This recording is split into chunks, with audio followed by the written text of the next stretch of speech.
Cada vez mais, o racismo é pauta do futebol mundial. Os casos sempre existiram, mas estão ganhando maior repercussão e sendo denunciados ao mundo todo. Numa época em que só brancos tinham total liberdade de jogar, um clube brasileiro deu um recado ao mundo e fez história. O Radar Peleja de hoje é sobre o clube que já nasceu combatendo o racismo.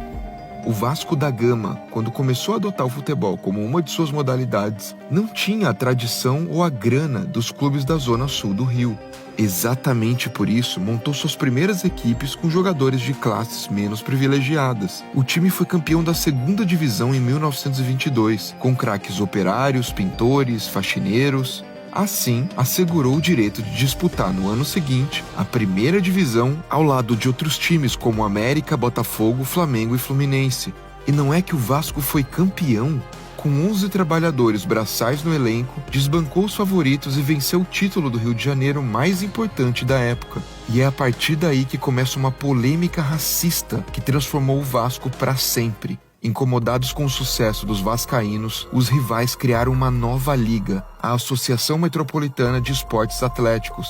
A condição que deram para o Vasco poder participar dessa liga era a exclusão de 12 jogadores que, de acordo com os cartolas, não apresentavam condições sociais apropriadas para o convívio esportivo. A diretoria do Vasco, que já havia feito história em ter o primeiro presidente negro do Brasil em 1904, decidiu que não integraria essa liga, pois manteria seus jogadores negros e pobres no elenco.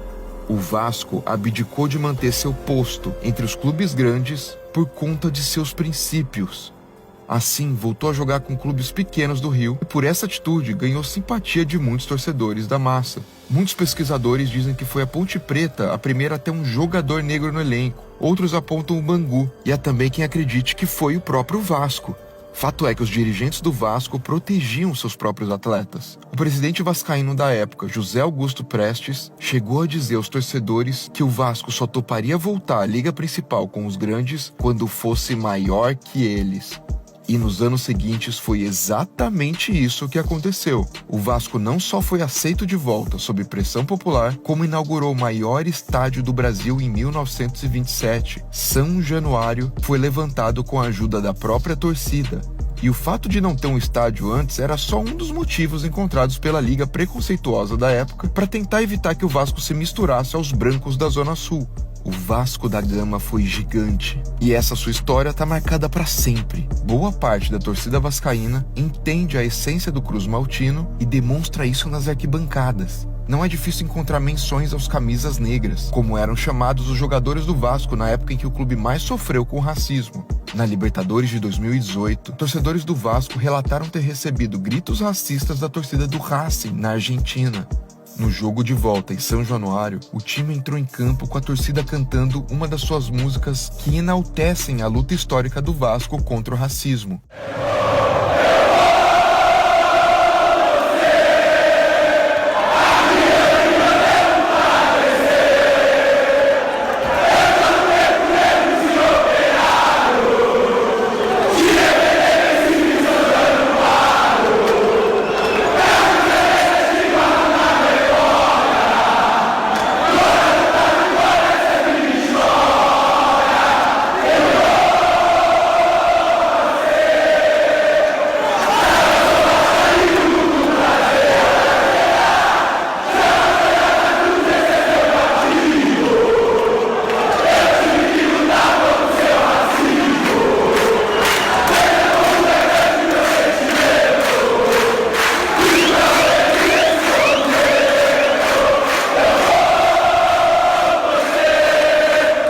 Clube como o Vasco da Gama, que mudou um cenário no futebol brasileiro e manteve suas convicções numa época em que o racismo nem era tão combatido ou divulgado na mídia como hoje, merece o respeito independente de qual seja o seu clube.